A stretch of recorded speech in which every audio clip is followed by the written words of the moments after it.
જય સ્વામિનારાયણ વિદ્યાર્થી મિત્રો, લાસ્ટ લેક્ચરમાં વાત કરતા હતા x વિરુદ્ધ t ના આલેખો, વેગ વિરુદ્ધ t ના આલેખો અને પ્રવેગ વિરુદ્ધ t ના આલેખો. એમાં કન્ટિન્યુ આગળ વધીએ.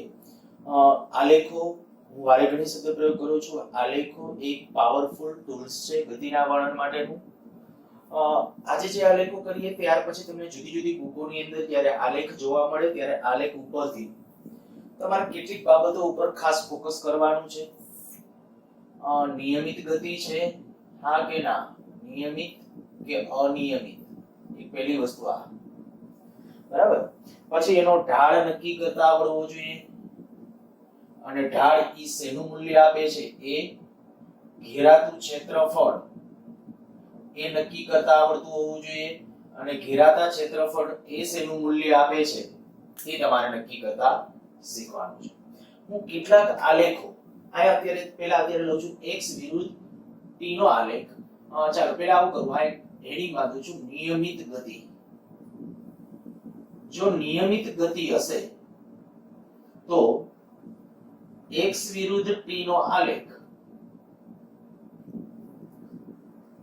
સુરેખ હશે. કોઈ પણ સુરેખ, આ એક કદાચ સુરેખ છે, કદાચ આ છે, આમ ગમી એની સાથે લેવા દેવા નથી. સુરેખા બોલું છું, આમ છે. આ કેવા આલેખ કહું છું, x વિરુદ્ધ t નો આલેખ. જો નિયમિત ગતિ હશે તો આ સાચો છે. એ જ રીતે આપણે કહીએ કે ભાઈ x વિરુદ્ધ t નો આલેખ, આ પણ નિયમિત ગતિ દર્શાવે છે. જો x વિરુદ્ધ t નો આલેખ સુરેખ હોય તો એ નિયમિત ગતિ.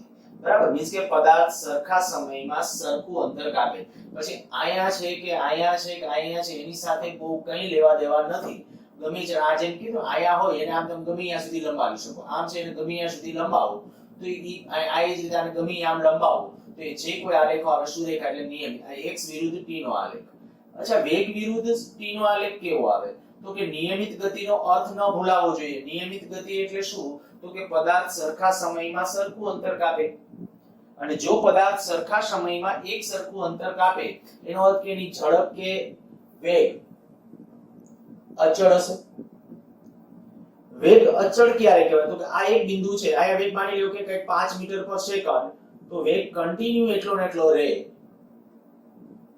આ જે છે, અથવા માની લ્યો કે આપણે કે આયા આપણે લઈ આ વેગ, આયા t, તો આ માઈનસમાં વેગ અચળ છે. બરાબર. આ અચળ વેગ માટેના બધી પરિસ્થિતિઓ છે. અચળ વેગ અથવા કે નિયમિત ગતિ. અચ્છા, એ જ વખતે જો હું પ્રવેગ વિરુદ્ધ સમયનો આલેખ ડ્રો કરું, આ a વિરુદ્ધ t નો આલેખ, તો a વિરુદ્ધ t નો આલેખ આમ આવે, પ્રવેગ ન હોય. ધ્યાન રાખજો, એ આલેખ આના ઉપર જ આવશે. અચ્છા, હું આ બ્લુ માર્કર થી કરી નાખું છું. આયા આલેખ આપણે આ કીધો છે, આયા આલેખ આ કીધો છે. આ કઈ ગતિ માટે? નિયમિત ગતિ માટે. આ નિયમિત ગતિ માટે x વિરુદ્ધ t, વેગ વિરુદ્ધ t અને પ્રવેગ વિરુદ્ધ t નો આલેખ. જો પ્રવેગી ગતિ હોય તો શું પરિસ્થિતિ હોય? પ્રવેગી પેલા અનિયમિત ગતિ માટે ચાલો આ લખું છું હેડિંગ અનિયમિત ગતિ.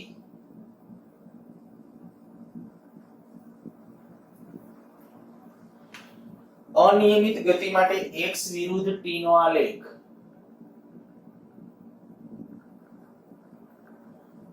આવો કોઈ પણ આવો જ એમ નહીં હો, આવો કોઈ પણ વક્રતા વાળો ગમે ઈ હોય, અહીંથી શરૂ કરીને કદાચ આમ જતો હોય, અહીંથી આમ શરૂ કરી ગમે ત્યાંથી ગમે એમ આવતો હોય, પણ સ્થિતિ એક મેં અગાઉ કહી દીધું હતું, સમય કોઈથી રિટર્ન ન થાય ધ્યાન રાખજો. એટલે આવો આલેખ પોસિબલ નથી ક્યાંય. આવો આલેખ ક્યારેય સમજવો નહીં. તો આ અનિયમિત ગતિ છે.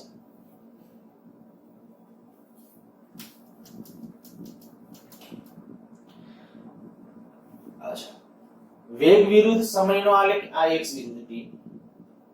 વેગ વિરુદ્ધ સમયનો આલેખ કેવો મળશે?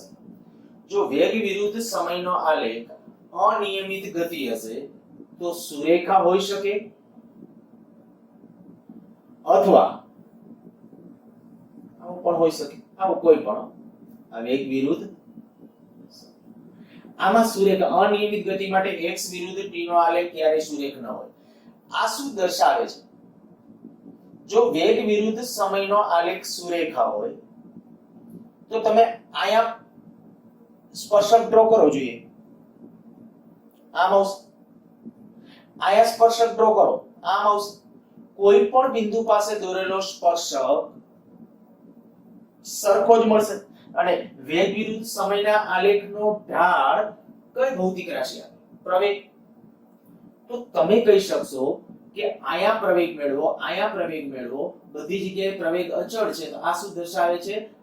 અનિયમિત ગતિ ખરા, પણ અચળ પ્રવેગી ગતિ. આ અહીંયા જોવું જોઈએ. અહીંયા જે વેગ પ્રવેગ છે, અહીંયા જે પ્રવેગ છે, અહીંયા જે પ્રવેગ છે, પ્રવેગનું મૂલ્ય ઘટતું જાય છે. વેગ વિરુદ્ધ સમયના આલેખનો ઢાળ, પહેલા તમને એ ખબર પડી કે વેગ વિરુદ્ધ સમયના આલેખનો ઢાળ કઈ ભૌતિક રાશિ આપશે? પ્રવેગ. તો અહીંયા જે પ્રવેગ છે એના કરતા પ્રવેગ ઓછો, એના કરતા અહીંયા, તો અહીંયા આપણે કહી શકીએ કે આ અનિયમિત પ્રવેગી, અનિયમિત પ્રવેગી ગતિ. અચ્છા, એ વખતે જ હું જો પ્રવેગ વિરુદ્ધ સમયનો આલેખ ડ્રો કરું, એ વિરુદ્ધ t નો આલેખ, તો એ સુરેખા હશે. ત્યારે અચળ પ્રવેગી ગતિ માટે, બરાબર, આ અચળ પ્રવેગી ગતિ માટે આયા સુરેખા અને આયા એ આમે હોઈ શકે. આનો અર્થ શું થાય કે પ્રવેગ રેખીય રીતે વધે છે. અને આયા હજી આમે હોઈ શકે અનિયમિત પ્રવેગી ગતિ માટે. આવું પણ કોઈ હોઈ શકે. આવો એટલે ગમે રેન્ડમ આકારનો, ખાલી આ તો મેં બધામાં કઈ એના જેવા સેટ ઢાળેલા છે. ખાસ આ બધું છૂટું પડે ને એટલા માટે હું આ તમારી સામે નિયમિત અનિયમિત ગતિ, કારણ કે જ્યારે હવે પછીથી હું આલેખ ડ્રો કરીશ એટલે તમારે પહેલો જવાબ એક આપવાનો છે, ગતિ નિયમિત છે કે અનિયમિત છે. તો તમે તરત જ આમ શોર્ટ સર્કિટ મગજમાં આવી થાવી જોઈએ કે ભાઈ જો x વિરુદ્ધ t નો આલેખ ગમે એવા રેન્ડમ આકારનો હોય ને તો એ અનિયમિત ગતિ જ હોય. વેગ વિરુદ્ધ સમયનો આલેખ છે આવો રેન્ડમ આકારનો હોય, અનિયમિત ગતિ જ હોય. આ બધી અનિયમિત ગતિ જ છે, આ અનિયમિત ગતિ છે. અચ્છા, આના ઉપરથી અચળ પ્રવેગ કે ખબર પડે તો કે ભારે મુશ્કેલ છે. ખબર તો પડે, બરાબર, ધીમે ધીમે આગળ જતા હું હજી તમને કહીશ પ્રવેગ અચળ છે કે કેમ, પણ એ ભારે મુશ્કેલ છે. આના x વિરુદ્ધ t ના આલેખ ઉપરથી અચળ પ્રવેગી ગતિ છે કે અનિયમિત પ્રવેગી, એ નક્કી કરવું થોડું મુશ્કેલ છે. પણ આમાં વેગ વિરુદ્ધ સમયનો આલેખ જો આપ થોડું ખબર પડી જાય જોઈએ તરત જ. આટલા ફંડામેન્ટલ તમારા ફિક્સ હશે ને, એક તો ઢાળ શું આપે છે એ, અને જ્યારે આલેખ સુરેખ હોય ને ત્યારે તરત જ આ આલેખ સુરેખ છે તો સુરેખા હોય ને ત્યારે એની તત્કાલીન અને સરેરાશ, તત્કાલીન પ્રવેગ કે સરેરાશ પ્રવેગ સરખા આવે, અને એ સરખા આવે ત્યારે અચળ પ્રવેગી ગતિ હોય. અને જો સરખા ન આવે તો એ ગતિ કેવી હશે? અનિયમિત ગતિ. બીજું ઓલું તો આપણે કીધું જ હતું કે આના વડે ઘેરાતું ક્ષેત્રફળ લઉં તો v ડેલ્ટા t આપે, આના વડે ઘેરાતું ક્ષેત્રફળ લઉં તોય v ડેલ્ટા t આપે, આના વડે ઘેરાતું ક્ષેત્રફળ a delta t, a delta t, a delta t, આ x ડેલ્ટા t. આ બધી કન્ડિશનો એક્ઝેક્ટલી સાચી છે. વારાફરતી એકાદ બે આલેખ લે અને થોડું થોડું એનું વિશ્લેષણ કરતા જઈએ આગળ.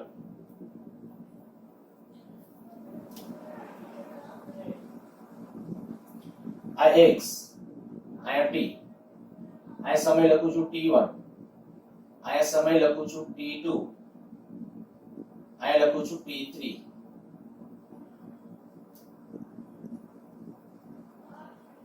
આ બિંદુ આપું છું a, b, c.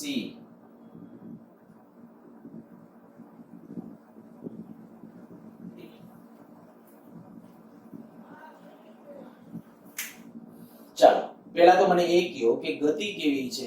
સમગ્ર ગતિ તો કે અનિયમિત ગતિ. x વિરુદ્ધ t નો આલેખ આડાઅવળો છે એટલે પહેલું આપણું સ્ટેટમેન્ટ થઈ ગયું અનિયમિત ગતિ.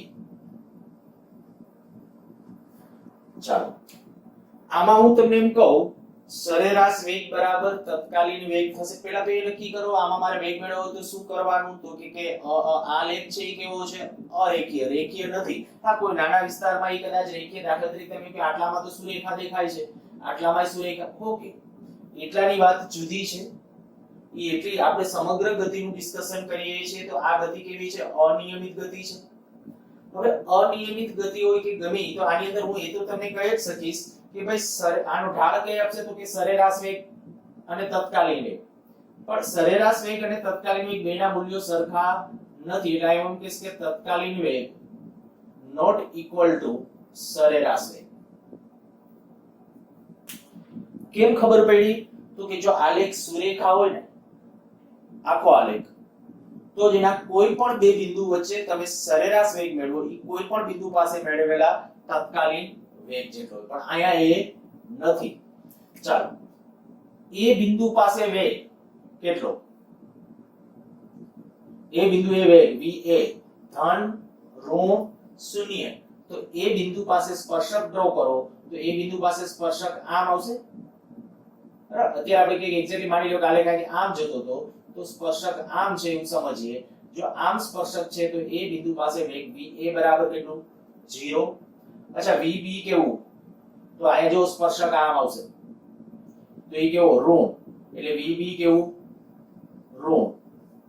ચાલો, c બિંદુ પાસે 0, d બિંદુ પાસે વેગ ધન.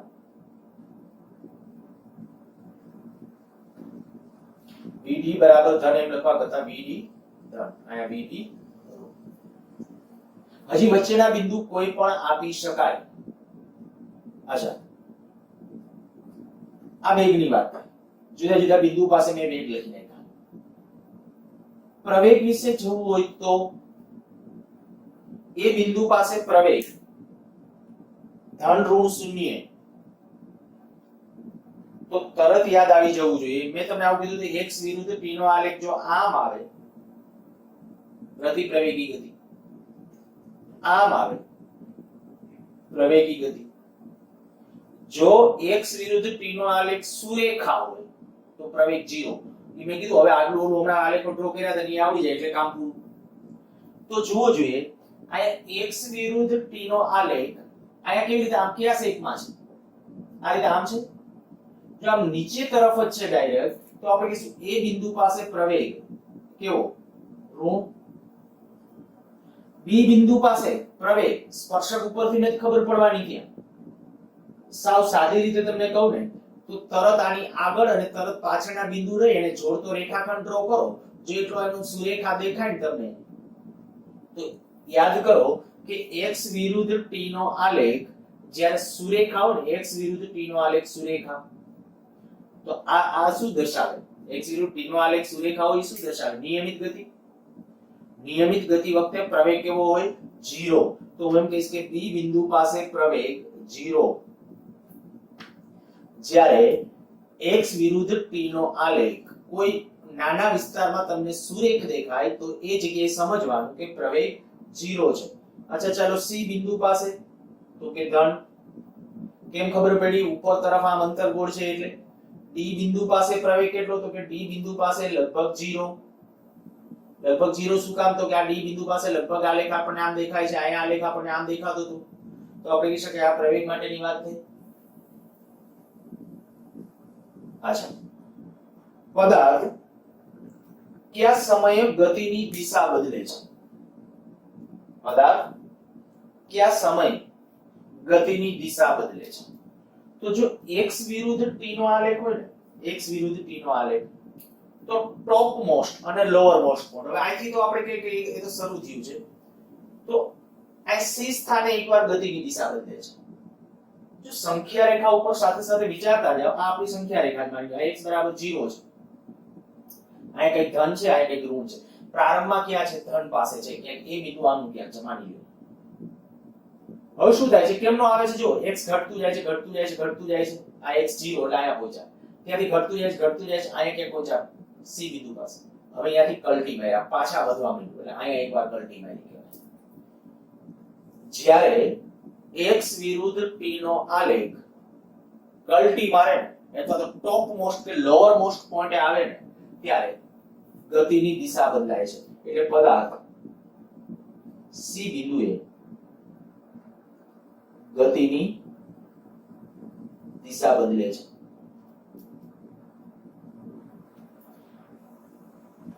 તો આ x વિરુદ્ધ p ના આલેખના કેટલાક અર્થઘટનો. પદાર્થે કાપેલું ટોટલ ડિસ્ટન્સ કદાચ મારે નક્કી કરવું હોય આમાં, તો હું કેટલું કહી શકું આયા? તો કે ડિસ્ટન્સ માટે જાવ તો અહીંથી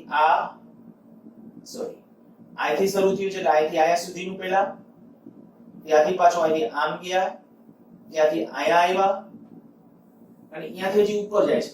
એટલે ઈ જેટલું થાય ને ઈ કાપેલું કુલ અંતર થાય. ધ્યાન રાખજો, ગમે ત્યાર પછી પ્રેક્ટિકલી આપણે હમણાં આલેખો લેતા જશું એટલે ખ્યાલ આવી જશે. હું એક હવે આવો નવો કંઈક આના જેવો વેગ વિરુદ્ધ સમયનો આલેખ લઉં અને ડિસ્કસ કરીએ.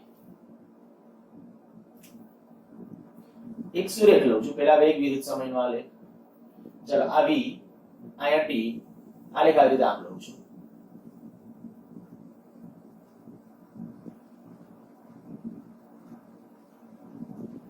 અહીંયા t1 t2 અને અહીંયા t3. આ એક ચોક્કસ વેગ v છે. ચાલો નામ અહીંયા આપી દઉં છું o a b c. o થી a સુધીની ગતિ કેવી? નિયમિત, અનિયમિત? પહેલા આપણે એ જ લખવું છે. o થી a સુધીની ગતિ કેવી હતી? નિયમિત કે અનિયમિત? તો કે જો વેગ વિરુદ્ધ સમયનો આલેખ છે એ શું દર્શાવે છે? જો નિયમિત ગતિ હોય તો વેગ અચળ હોવો જોઈએ, વેગ વધતો જાય સમય સાથે, એટલે અનિયમિત ગતિ. o થી a અનિયમિત ગતિ. અચ્છા a થી b જુઓ જોઈએ. a થી b કેવી ગતિ છે? તો કે a થી b સુધીની ગતિ જે છે એ વેગ અચળ છે તો નિયમિત ગતિ છે. b થી c અનિયમિત ગતિ છે.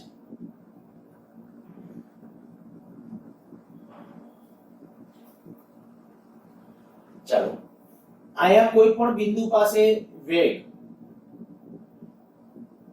o થી a સુધી વેગ ધન ઋણ કે શૂન્ય? ધન ઋણ કે શૂન્ય વેગ o થી a સુધી? તો કે o થી a સુધી વેગ ધન. પ્રવેગ વિચારો.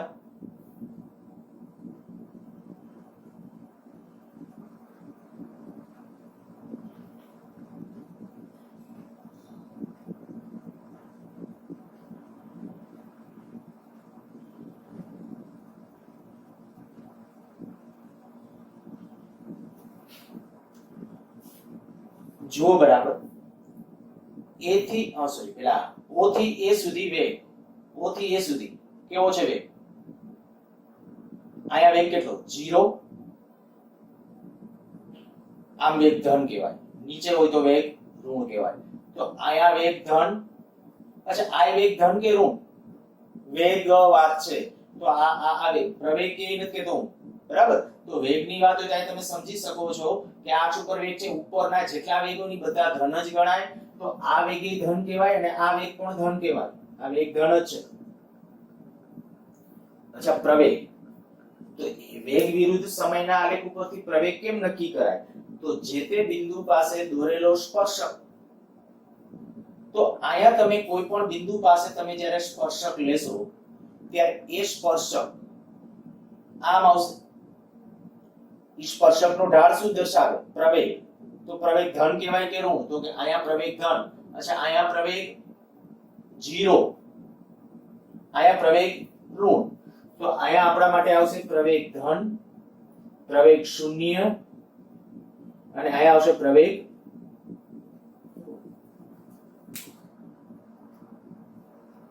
જો આ આલેખ આવી રીતે આમ વાંચતા આવડી જાય.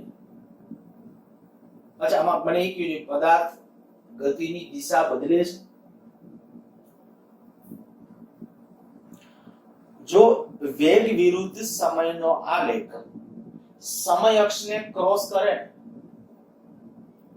આ નોટ કરીને એક વિધાન, v વિરુદ્ધ t નો આલેખ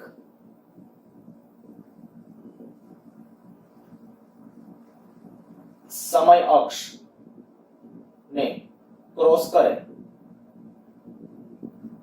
તો કલ્ટી, આપણી ભાષામાં લખું છું, કલ્ટી મારતો હશે, મીન્સ કે આવી રીતે આમ આલેખ છે માની લો, તો અહીંયા કલ્ટી મારે છે એમ કહેવાય, બરાબર, આ જગ્યાએ કલ્ટી મારે છે, ગમે તેમ પછી આલેખ આપણ સમય અક્ષને આ વેગ વિરુદ્ધ t, બધી જગ્યાએ આ વેગ વિરુદ્ધ t ના જ આલેખો છે. જો વેગ વિરુદ્ધ t નો આલેખ અહીંયા કલ્ટી મારે છે, એવી રીતે અહીંયા હોય તો આ બિંદુએ કલ્ટી મારે છે એમ કહેવાય, એટલે અહીંયા t0 કહી દો, અહીંયા t0, તો t0 સમય ગમે તે, અને આમાં શું મેં કીધું ક્યારે કલ્ટી મારે છે એમ સમજવાનું, તો કે આમાં એમ સમજશું કે જ્યારે ટોપ મોસ્ટ કે લોઅર મોસ્ટ, અહીંયા જો c બિંદુ x વિરુદ્ધ t ના આલેખમાં લોઅર મોસ્ટ પોઈન્ટ આવે કે ટોપ મોસ્ટ પોઈન્ટ આવે ને, તો પદાર્થ પોતાની ગતિની દિશા બદલતો હશે. અચ્છા, આમાં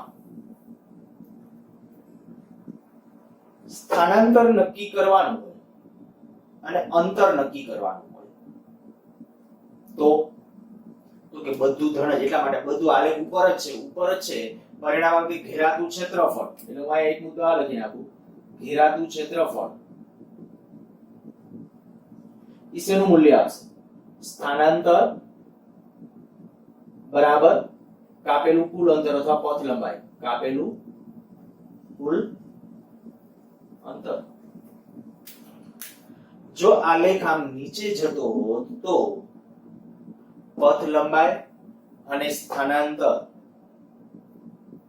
અહીંયા આપણા માટે સ્થાનાંતર બે, પેલી તો વસ્તુ વેગ વિરુદ્ધ t ના આલેખ વડે ઘેરાતું ક્ષેત્રફળ શું આપે, v અને ડેલ્ટા t નો ગુણાકાર ને, v અને ડેલ્ટા t નો ગુણાકાર, તો v અને ડેલ્ટા t ના ગુણાકારથી શું મળે, સ્થાનાંતર, બરાબર, સ્થાનાંતર, એમાં ઉપલા ક્ષેત્રફળ ધન ગણવાના, નીચેના ઋણ ગણવાના, પણ આ તો બધું ધન જ છે, એટલે એનો અર્થ કે ઘેરાતું ક્ષેત્રફળ એ સ્થાનાંતર અને કુલ કાપેલું અંતરનું મૂલ્ય આપે છે એમ કહેવાય. સારું, તો હવે આટલું ચિત્ર તમારા મગજમાં છે. હજી એકાદો વેગ વિરુદ્ધ સમયનો આલેખ લઈ લો.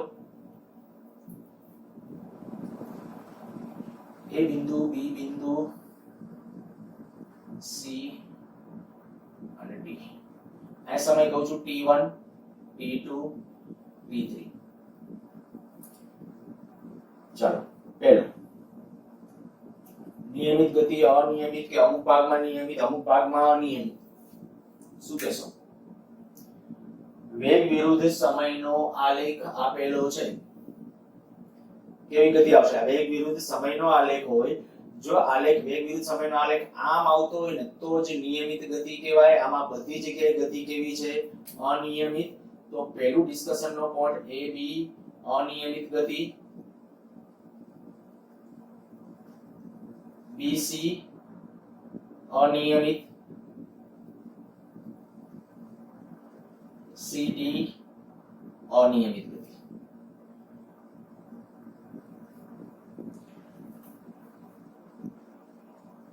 પદાર્થ કલ્ટી મારે છે કયા સમય? વિચારો, હું જવાબ આપું એની પહેલા કે પદાર્થ કયા સમયે કલ્ટી મારે છે? તો t1, t3 જો હજી આલેખ આગળ હોત ને તો કેવા, કદાચ બની શકે આલેખ પદાર્થ ત્યાં ઉભો રહી ગયો.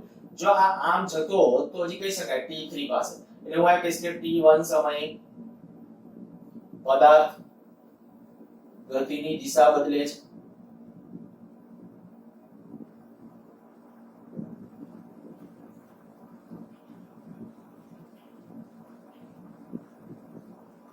A થી B સુધી જે ગતિ છે, પ્રવેગી, પ્રતિપ્રવેગી, પ્રવેગ ધન કે ઋણ, A થી B સુધી પૂછું છું. આપણે વેગે નક્કી કરવો. ચાલો, A થી B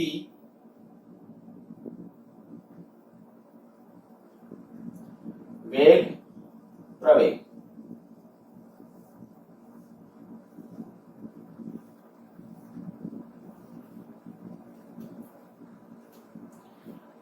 A થી B, B થી C અને C થી D. ચાલો, A થી B પ્રવેગ, સોરી પેલા વેગ a થી b સુધીનો વેગ આમ છે, બોલો વેગ ધન ઋણ શૂન્ય. કેટલાકને વળી લોચો થઈ ગયો હશે, જો આગળ બધું છૂટું નહીં પડ્યું હોય તો લોચો આયા કરવા જેવું કઈ છે જ નહીં. ઉપરથી અહીંથી ઉપરના બધા વેગ ધન ગણાય, નીચેના વેગ ઋણ ગણાય, તો આ નીચેનો વેગ છે એટલે ઋણ ગણાય. આજે અહીં સુધીનો આ વેગ ધન, આ વેગ પણ ધન, તો આયા વેગ ધન, આયા વેગ ધન. અચ્છા પ્રવેગ માટેની વાત હોય તો આજે અહીં સુધીનો આ પ્રવેગ ધન. પ્રવેગ કેમ નક્કી કરાય? સ્પર્શક. આયા સ્પર્શક ડ્રો કરો ધન, આયા સ્પર્શક ડ્રો કરો ધન, આયા સ્પર્શક ડ્રો કરો. અને એક વસ્તુ આ પણ ધ્યાન રાખજો કે વેગ ધન હોય તો પ્રવેગ ધન ઋણ કે શૂન્ય ગમે તે હોઈ શકે. બરાબર? વેગ ધન હોય તો પ્રવેગ ધન ઋણ કે શૂન્ય ગમે તે હોઈ શકે. ઓકે ચાલો કલ્ટીની વાત આવી કે અનિયમિત ગતિ, અનિયમિત ગતિ, કયા સ્થાને વેગ ધન, કયા સ્થાને વેગ ઋણ, એ ચર્ચા થઈ ગઈ. પથ લંબાઈ સ્થાનાંતર સરખું મળશે. હું એમ કહું કે અહીંયા 0 થી t1 સુધી, 0 થી t1 સુધી પથ લંબાઈ સ્થાનાંતર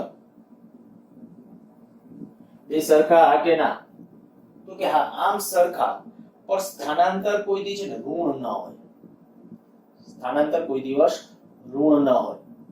એટલે આ જેટલું મૂલ્ય આવશે ને કેટલું, તો કે હું કહી દઉં આ છે ને આટલું ક્ષેત્રફળ છે ને 1 કહી દઉં છું, આ ક્ષેત્રફળ 2 કહી દઉં છું, આ ક્ષેત્રફળ 3. આ ત્રિકોણનું ક્ષેત્રફળ એટલે કેનું? આ જે ત્રિકોણ આપણે ડ્રો કર્યા છે એના માટેની હું વાત કરું છું.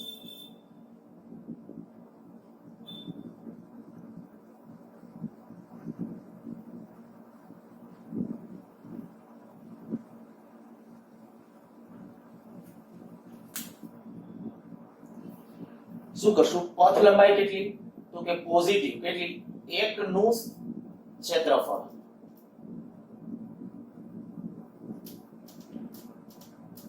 માઈનસ 1 નું ક્ષેત્રફળ. મૂલ્યો બેના સરખા.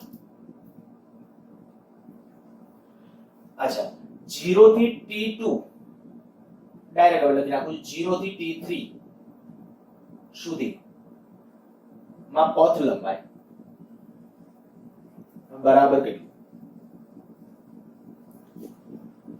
પથ લંબાઈ ધન જ હોય એટલે કઈ ઋણ ન ગણવાનું હોય, તો કે શું 1 + 2 + 3 નું ક્ષેત્રફળ. સ્થાનાંતર કેટલું લેવાનું? તો સ્થાનાંતર કેટલું થશે? તો સ્થાનાંતરનું મૂલ્ય થઈ જશે, આ ધન ગણવાનું છે, આ ઋણ, તો આપણે કરશું આવું 2 + 3 નું ક્ષેત્રફળ માઈનસ 1 નું ક્ષેત્રફળ. એમાંથી પહેલું ક્ષેત્રફળ 1 બાદ કરી નાખવાનું. ચાલો તો હવે વેગ વિરુદ્ધ સમયનો આલેખ પણ તમને કોઠે પડી ગયો છે અથવા મગજમાં બેસી ગયો છે એવું માની શકું. અને આ વસ્તુ આવડવી જોઈએ. થોડું કસરત જેમ કરશો એમ વધુ ફાવશે. એકલવ પ્રવેગ વિરુદ્ધ સમયનો આલેખ બહુ ઓછા આવશે, તમને વધુ પડતા જે આવશે x વિરુદ્ધ t અને વેગ વિરુદ્ધ t ના આલેખ. બરાબર? એનું અર્થઘટન અને આ આલેખો આપણે વધારે કેલ્ક્યુલેટ લેવાના.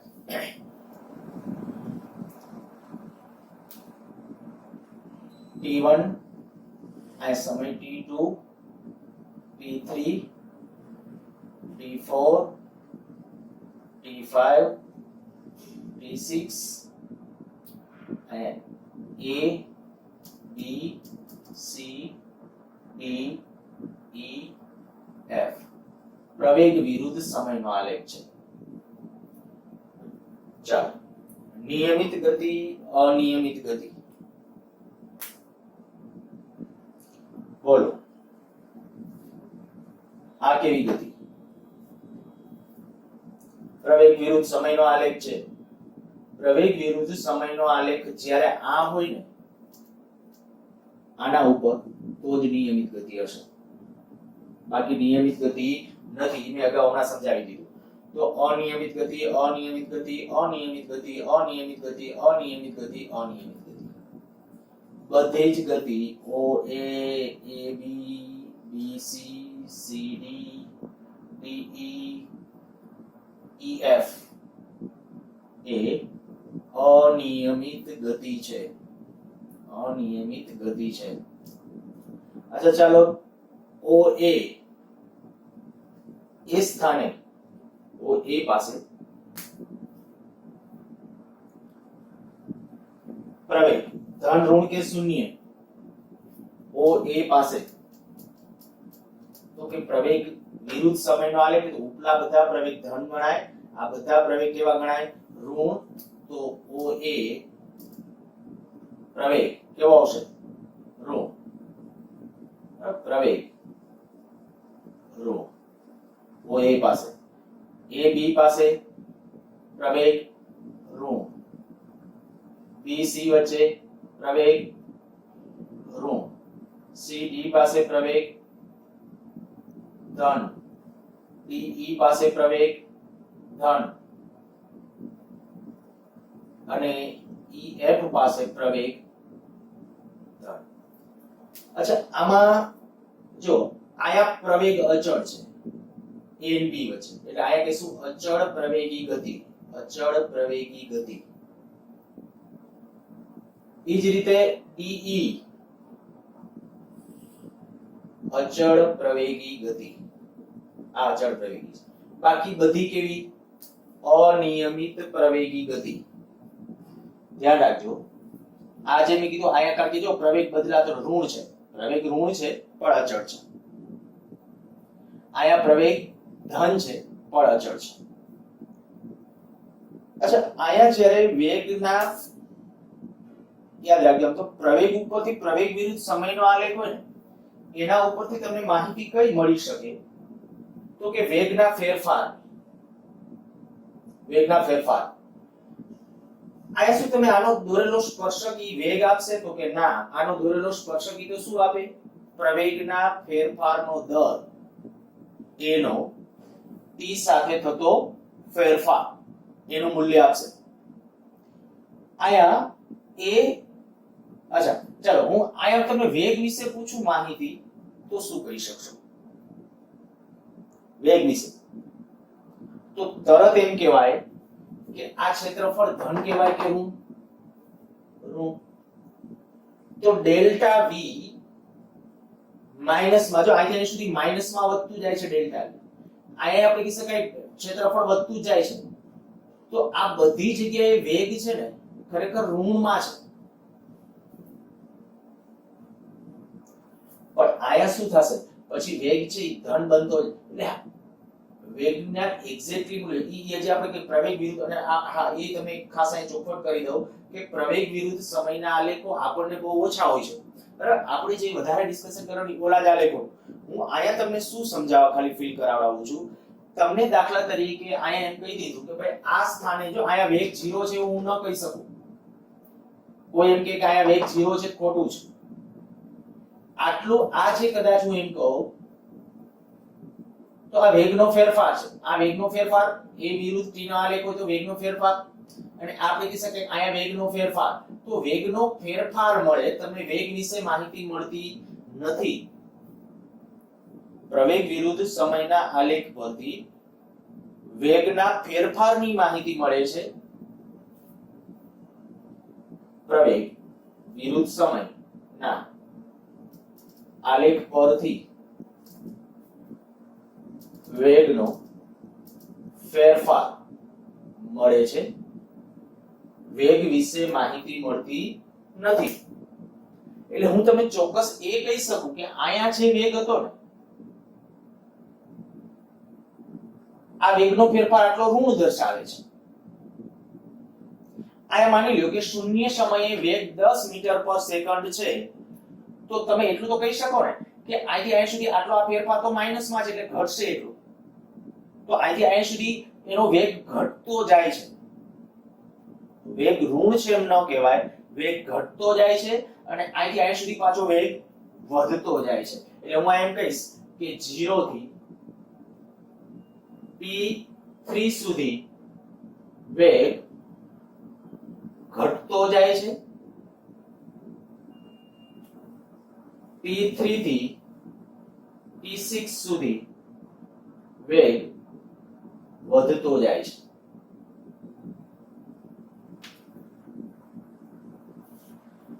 હું ખાસ આ તમને કહું છું, કોઈ એવું ન કહેતા કે વેગ ખરેખર આયા ધન છે કે ઋણ છે, ઈ કેવું મુશ્કેલ છે. હોઈ શકે ધન હોઈ શકે. માની લો કે હું તમને એક શબ્દ પ્રયોગ આવો કરું કે ભાઈ આયા વેગ છે ને શૂન્ય સમયે છે ને 100 મીટર પર સેકન્ડ નો વેગ હતો, વેગ ઘટતો જાય છે, 100 માંથી 90 થી હોય 80 થી, હજી ધન જ છે તો વેગ તો ધન જ કહેવાય. એવું ન હોય કે આયા વેગ ઘટતો જાય છે અને આયા વેગ વધતો જાય છે. એટલે ખરેખર વેગનો ફેરફાર મળે છે તમને, ખરેખર વેગ મળતો નથી. તો આ જોઈએ આપણો પ્રવેગ વિરુદ્ધ સમયનો આલેખ. હવે આના રિલેટેડ જે પ્રશ્નો આવે ને એ બધા પ્રશ્નોની ખૂબ સારી રીતે પ્રેક્ટિસ કરી અને તમે કોઈ પણ વસ્તુના છે એ આન્સરો આપી શકશો. લાસ્ટ લેક્ચરની અંદર જે તમને જેવા પ્રકારે મેં ક્વેશ્ચન્સ આપેલા હતા ને સેમ એ જ રીતે આયા પણ એવા પણ હવે થોડા ડિટેલની અંદર થોડાક વધારે લેન્ધી હોય એવા પ્રકારના છે એ આલેખો છે એ તમને આપી શકાય. હું એક પૂરું કરું એ પહેલા ખાલી 2 થી 3 મિનિટની અંદર એક આલેખ લઈ લઉં છું અને એના ઉપરથી કેટલાક પ્રશ્નો આપણે પૂછી નાખીએ. માની લો કે આલેખ લઉં છું વેગ વિરુદ્ધ સમયનો આલેખ, અને વેગ વિરુદ્ધ સમયનો આલેખ એક આ રીતે આમ ડ્રો કરું છું.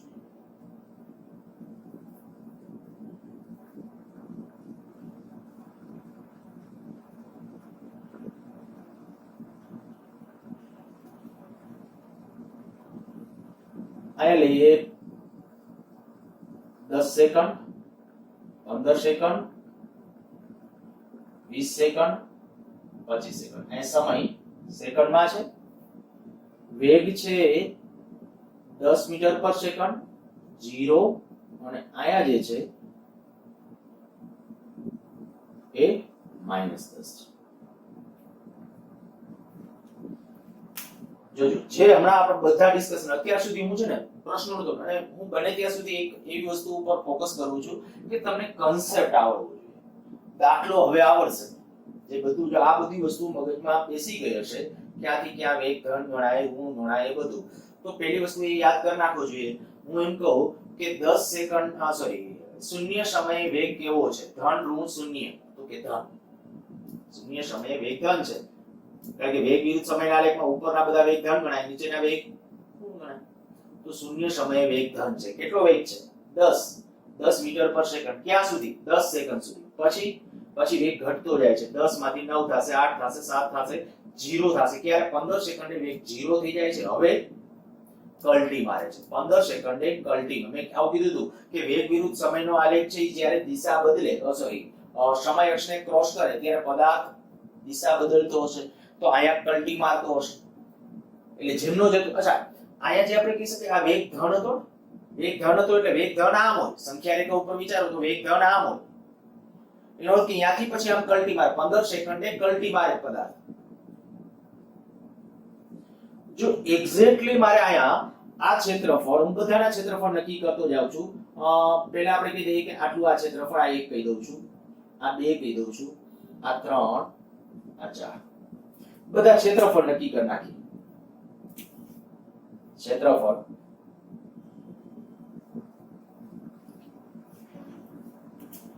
એકનું ક્ષેત્રફળ, આ એકનું ક્ષેત્રફળ કેટલું? 10 ગુણ્યા 10, બરાબર 100 એકમ. બે નું ક્ષેત્રફળ એટલે થોડું પછી ગણતરી સહેલી પડે. 1/2 પાયો ગુણ્યા વેધ, 1/2, ચાલો એ લખતો 1/2 પાયો એટલે કેટલો? 5, અને વેધ એટલે કેટલો? 10, તો 25.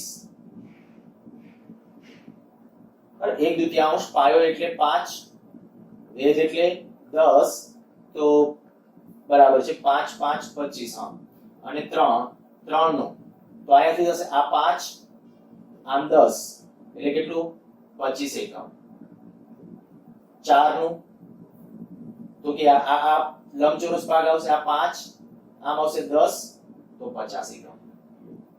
આ ક્ષેત્રફળ લખી નાખ્યા. કહેવામાં આવે 0 થી 10 સેકન્ડમાં સ્થાનાંતર કેટલું, પથ લંબાઈ કેટલી, તો કેટલું આવી જવું જોઈએ બે સરખું. જ્યાં સુધી ઉપરના બધા ક્ષેત્રફળ કેવા ગણવાના ધન, બરાબર 0 થી 15 સેકન્ડ સુધીના પથ લંબાઈ સ્થાનાંતર બધું સરખું. 0 થી 20 સેકન્ડ માટે કહું તો પથ લંબાઈ સ્થાનાંતર જુદા જુદા. પથ લંબાઈ માટે શું કરવાનું, ત્રણેયનો સરવાળો 1 2 3 નો, અને સ્થાનાંતર માટે શું કરવાનું, આ બેનો સરવાળો એમાંથી ઓલું બાદ. ઓકે ચાલો 10 સેકન્ડે વેગ કેટલો છે, પહેલો પ્રશ્ન.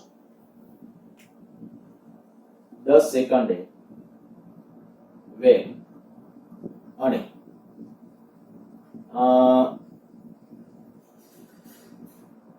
આપણે કહીએ કે ઉગમ બિંદુથી પદાર્થની ગતિ શરૂ થતી હોય અને ઉગમ બિંદુથી પદાર્થ ગતિ શરૂ કરતો હોય તો 10 સેકન્ડ બાદ તેનું સ્થાન.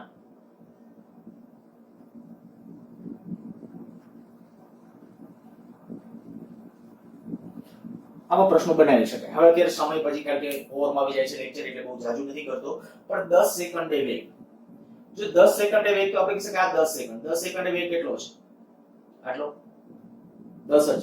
તો 10 સેકન્ડે આપણો વેગ આવી ગયો કેટલો, 10. પહેલો આન્સર. ઉગમ બિંદુએ પદાર્થ ગતિ શરૂ કરતો હોય, ઉગમ બિંદુએથી ગતિ શરૂ કરતો હોય તો 10 સેકન્ડ બાદ તેનું સ્થાન ક્યાં હશે, તો કે 10 સેકન્ડમાં એ કેટલું અંતર કાપે છે, 100 એકમ. આટલું સ્થાનાંતર થશે ને. હવે ઉગમ બિંદુએ હતો તો 10 સેકન્ડ બાદ ક્યાં હશે, 100 મીટરે. ક્યારે કહું છું, 10 સેકન્ડ. અચ્છા તમે એમ પૂછું 15 સેકન્ડે એ ક્યાં હશે, એનું સ્થાન ક્યાં હશે, તો 15 સેકન્ડ એનું સ્થાન 25 ઉપર, તો કે ના 100 + 25, 100 + 25. હવે તમે એમ કહો કે 20 સેકન્ડે પદાર્થનું સ્થાન ક્યાં હશે, તો 100 + 25 - 25 એટલે 100 ઉપર. પલટી મારી ગયો પાછો. બસ આ વસ્તુ છે તમારા મનમાં હોવી જોઈએ. સારું, મેં મારી રીતે લગભગ એવો પ્રયત્ન કરેલો છે કે બધા જુદા જુદા એંગલથી છે ને આલેખોને એને મારી મચોડીને અને તમને સમજાય એવી સ્કિલમાં બને ત્યાં સુધી ટ્રાય કરતો હોઉં છું. આલેખો આવે ને ત્યારે ખાસ હવે આ રીતે મગજ દોડાવતા શીખજો.